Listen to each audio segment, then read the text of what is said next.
Why, Govanen. Welcome to the Tolkien Lore Channel. I'm the Tolkien Geek, and I have another video requested by a patron on Patreon, this one by Deirdre. And of course, that's one of the benefits that I give to patrons at a certain level. So if you would also like to have the right to pick a video topic, do check out my Patreon link in the description below, or click the button at the end of this video. But the topic of this video today is the afterlife theories of the different races of Middle-earth. And one of the ones that we're most familiar with is elves, but men and dwarves are a little bit trickier, and then there's some that we really don't have any answers on at all specifically. But I'm going to cover pretty much all the main races, and then we'll see what we come up with at the end. So first of all, we've got elves, and of course elves are immortal in a sense, which would seem to mean they have no afterlife, and in a sense they really don't. They don't really ever die in the sense that humans die in Tolkien's universe, but they do have bodies that can be killed, and their spirits, when their bodies are killed, the normal course is for them to return to the halls of Mondos, where they more or less undergo a purgatorial stay where they kind of reflect on their lives, and maybe after a certain amount of time, which may be longer or shorter depending on how much like Feanor or not like Feanor we might say the elf was in their life, eventually they'll be released from the halls of Mondos, and typically what we seem to get indications of is that they get reborn into their descendants, or at least as an elf in the family. So, and actually Tolkien has like a really long section where he delves into this in one of the History of Middle-earth volumes that goes into a huge amount of detail. I'm not going to do that here. I may do that in another future video and really dig into it. But the main point here is that's the normal course of action. Elf gets killed, or like say maybe Luthien dies of grief. The spirit leaves the body, goes to the halls of Mondos, where it waits for however long Mondos deems necessary, and is eventually reborn. And a famous example of this, of course, is Glorfindel, who, if you have only seen the movies, you don't really know who Glorfindel is. But he's the one who, unlike Arwen in Peter Jackson's movie or Legolas in the Ralph Bakshi film, was the one who actually meets the hobbits and Strider on the road between Bree and Rivendell. Now, Glorfindel was also an elf in Gondolin, and when Tolkien was originally writing The Lord of the Rings, he wasn't really considering it as part of his overall mythology, and so he's just kind of haphazardly reusing names that he has in his original mythology, but then he finally decides this is going to be that same Glorfindel. Trouble was, Glorfindel in Gondolin got killed when he threw himself and a Balrog off a mountaintop. So that Glorfindel died and went back to Valinor. But what the story Tolkien comes up with is basically that Glorfindel, after being reborn in Valinor, eventually then sails along with possibly one or more of the Istari or wizards back to Middle-earth. And so he's actually like maybe the only example of an elf who died, returned to Valinor, and then came back even to Middle-earth. So really unique history that he ended up with there. Now there are a couple of caveats to the way the elf afterlife goes. So for one thing, Tolkien does tell us, and I forget where this may be in that same passage that I was mentioning earlier, that the spirit of an elf can actually refuse the summons to Mondos. This might be just in the Silmarillion proper. I don't remember. I'd have to go back and look. But an elf can refuse the summons to Mondos and basically remain in Middle-earth where it, wanders around as a ghost. And you can kind of see maybe that's where Tolkien is playing into ideas of fairy tale-like spirits that wander around, or ghosts that men see, that kind of thing. So there are instances potentially of that going on in his mythology, although seemingly very rare. Another thing is, although elves are immortal, that doesn't mean exactly what you might think it means, because in the elvish view of the world, Arda, or even more broadly Ea, the universe, is eventually going to end, and it's not going to go on forever. And the Elvish lifespan is co-equal with the lifespan of Arda. At least they're coterminous at the end. Elves weren't necessarily born at the beginning of Arda, obviously, but they will, as far as elves know, they end their lives at the end of the existence of Arda, and they don't know what, if anything, becomes of them after that. And so this actually comes up in the Athrabeth Finrod Andreth, and I've done a video on that before, and that's one of the points that they go over is Finrod is talking to this human woman and basically saying, you know, you're afraid of death, but by our view, and I'm going to get to this in a minute, your life goes beyond Arda. For all we know, once we reach the limit of Arda's lifespan, we're just gone. So you have more hope even than we do as elves. So elves have, you know, perhaps a little bit more sadness to their immortality than might otherwise seem to be the case. So now, of course, talking about humans having life beyond Arda, here we get a little bit more into, you know, something more like what we recognize as humans today. Humans have naturally shorter lifespans, although in Tolkien's mythology, Númenóreans had very long lifespans, being blessed by the Valar after the end of the First Age and whatnot. And if I'm thinking the longest recorded life of a Númenórean was the first king, Elros, who lived 500 years. Or maybe he reigned 500 years. I might be getting those two mixed up. At any rate, that's the longest, I believe, recorded lifespan of any man in the mythology. So, but even by the time we get to Aragorn in The Lord of the Rings, in the appendices, we learn that he lives basically 210 years. So, still really long lifespans. And even men of, you know, not as pure stock or even the royal line, like, say, Denethor, lived longer than the average man not of Númenórean stock.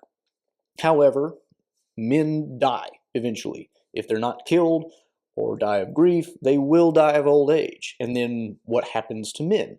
Well, men also go briefly to the halls of Mondos, but then they go somewhere else. And because the tales are elf-centric, we really don't get much detail on that.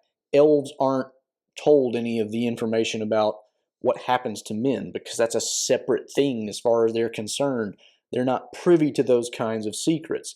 Now, of course, going back to the Athrabeth that I mentioned earlier, in there we can see Tolkien really kind of bringing his own Catholic faith into his stories and hinting at the fact that not only was the fall of man in his universe possibly very much like the fall as described in the book of Genesis, and therefore that's why humans are short-lived, at least that's one theory among humans that Andreth describes, but also the fact that humans will, and this is actually the Finrod's idea, not Andreth's idea, because Andreth seems to be a human without much hope of an afterlife. Finrod at least believes that men will have an afterlife even beyond the existence of Arda, and that it's probably, you know, better than what elves are going to get in the long run. Now, of course, neither of them know. They're both speculating to an extent, but, you know, that's kind of the point of the whole thing, is like Tolkien actually brings this up in his essay on fairy stories. Like, elves, when they write stories, they don't write stories about, you know, they don't know about humans. We write stories about elves, but elves write different kinds of stories. And the kind of story that Tolkien was writing was a very elf-centered story about all these other things, and so elves don't know about humans. And since almost everything we get about the fate of humans in his universe comes from elvish sources, you know, I mean, we're looking at basically not a lot of information.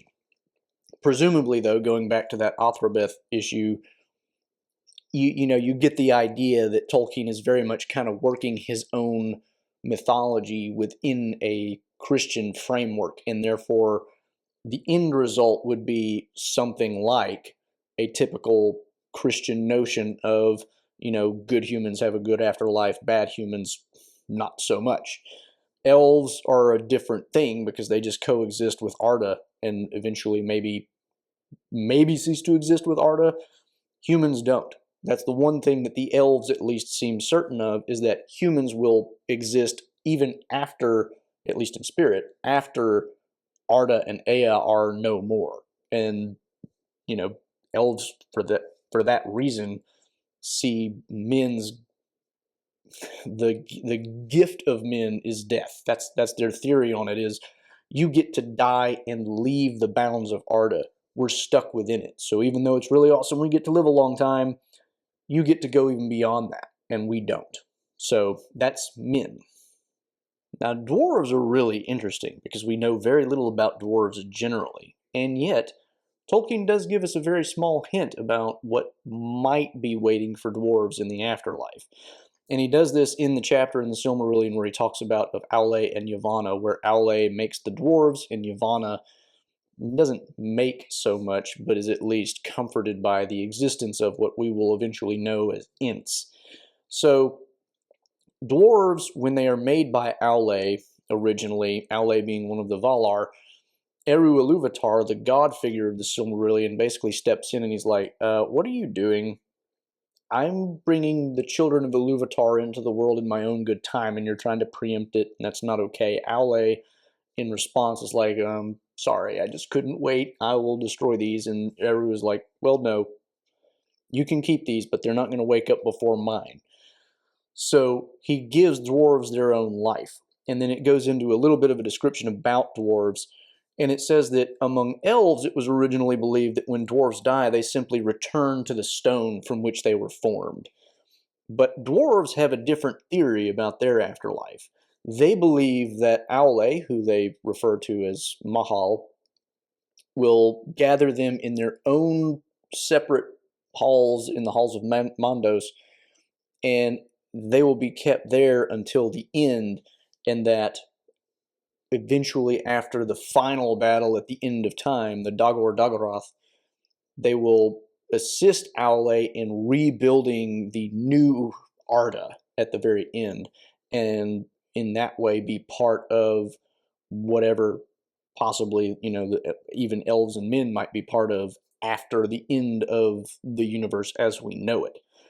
There's not really much else we know about the afterlife of dwarves, but they also do have a theory that in a similar way to elves, certain dwarves, namely the seven fathers of the seven kindreds, and the most famous example of this being Durin, are reborn from time to time into their own lineal descendants. And so when you look at the appendices in the Lord of the Rings and you get Durin the First, Durin the Second, Durin the Third, these aren't different people being named after Durin the First so much. It's actually they believe that person is Durin reincarnated as one of his own descendants. And the theory goes, whether they had really good records of what Durin the First looked like or not, their theory is that he looks just like the original Durin and basically is the original Durin. So the seven fathers of the dwarves, in theory, according to the dwarves themselves, are reborn into their own descendants. In Durin's case, I think it gets all the way up to Durin the Seventh in the genealogies. So multiple times. Now, what the significance of this is, it's kind of hard to say because there's not really a lot going on. And of course, they're going to die again. Dwarves are mortal. So it's not like an elf who just, it's like you never really died, so we're just putting you back in a body to keep living what you would have lived anyway. So it's a little different case for the dwarves because, like, these dwarves all, they're just going to die over and over again if they keep getting reborn. So that's a little bit of a different case, and it's not really clear why that would be, but nevertheless, that's what the dwarves believe. So that's your dwarven afterlife. Now, the rest of the races of Middle-earth that really kind of matter, Ints, we don't have really any indication that they have an afterlife. Ints are basically, they wouldn't have one anyway. They're essentially just Maiar inhabiting, tree-like bodies. Similarly, the eagles are basically, Maiar inhabiting eagle-like bodies or manifesting as eagle-like bodies. Most of these other races we're not going to have clear answers for. Hobbits are basically men, so presumably they have the same kind of afterlife in store for them that men would. And I mean, this is not a theory. Like Tolkien basically said, hobbits are just a branch of man. That's really what they are. And then you've got the orcs, and here's where it gets tricky. I don't think Tolkien ever really specifically addressed the issue of an afterlife for orcs. If he did, it's somewhere obscure and I need to read it again. So if anybody does know of a reference, correct me if I'm wrong. But I'm pretty sure Tolkien never specifically addressed the question, but he did wrestle a lot with the idea of the origins of orcs. The main theory in the Silmarillion is that they are corrupted elves. But Tolkien reworked this idea a lot over time, and he found the overall concept of orcs very problematic because he didn't like the idea of a race that was just completely irredeemable. And so he started working out theories of how he could make it fit more, and in particularly fit more with his own Christian worldview, because he's trying to fit all this, in a way that makes sense in a Christian worldview while still keeping true to his original mythology. And that's a little bit hard to do if you have a race that's just inherently evil. Tolkien was not comfortable with that. So he worked on some ideas of maybe they were actually corrupted men and not elves, and maybe some of the greater orc captains over history were even just, bad Maiar inhabiting orc-like bodies, and then, maybe some of them interbred with other orcs, and that's how you get, the later derivations. So there's a lot of different ways that you could look at it, but in any event, if it gets really tricky if you think of orcs as corrupted elves, because elves are immortal, but we don't tend to think of orcs as being immortal. And I think this is probably one of the reasons why Tolkien kind of backed off of the idea later in life. He's like, this doesn't really seem to work. I mean, could Morgoth corrupt elves so much that they lost their inherent immortality? That doesn't really seem possible. And indeed, Finrod in the Othrabeth balks at the idea that Morgoth could have caused humans to lose their own immortality. And he's like, if he can do that, then he's way more powerful than we thought. And of course, you can see there Tolkien working out the idea of, yes, humans may have lost their immortality, but it's because of their own decision in following Morgoth, not the other way around, because Finrod kind of brings up that idea. So, that idea that the orcs would be immortal and then just continue to live this horrific existence, and, again, the idea of them being irredeemable, it's a lot easier to reconcile the idea of orcs being mortal like humans, and therefore, they may be redeemable, but you're just never really going to get the opportunity for the most part because they're always living in a completely corrupt society, and they die in the normal course of events anyway. So it's a little bit easier to reconcile. And then the question is, it really becomes kind of a simple question, because if they're men, then they go where bad men go, seemingly. If they're elves, that gets a little, in some sense, maybe not tricky, because if elves cease to exist at the end of Arda, they just cease to exist, maybe. And they just lost out on the enjoyment that normal elves have of nature and everything around them. If they're men, they just go, wherever bad men go after they leave the halls of Mondos. So, it's not really clear what exactly, if anything, Tolkien had in mind as far as an afterlife, but those seem to be the most probable outcomes depending on which route you go with, whether they're corrupted elves or corrupted men. So anyway, those are the major races of Middle-earth. I mean, you could go into other things, but most everything else, like Ents and Eagles, ends up being Maiar, who don't have afterlives. They're just corrupt spirits. So, I mean, I think I pretty much covered everything that might have what we might think of as an afterlife. If I did miss something, put it in the comments, and maybe I'll get to address it in another way. But that'll wrap up this video. So I hope you enjoyed that. Hope you learned a little bit of interesting end-of-life issues for the different races of Middle-earth, and specifically hope my patron who requested it enjoyed this. If you enjoyed the video, please do give it a thumbs up, share it around. Please also subscribe and click that bell icon. You can also follow me on Twitter at JRRTLore, where I drop occasional Tolkien-related trivia questions. You can also, of course, support me on Patreon, as I mentioned, and you can find me on Rumble as well.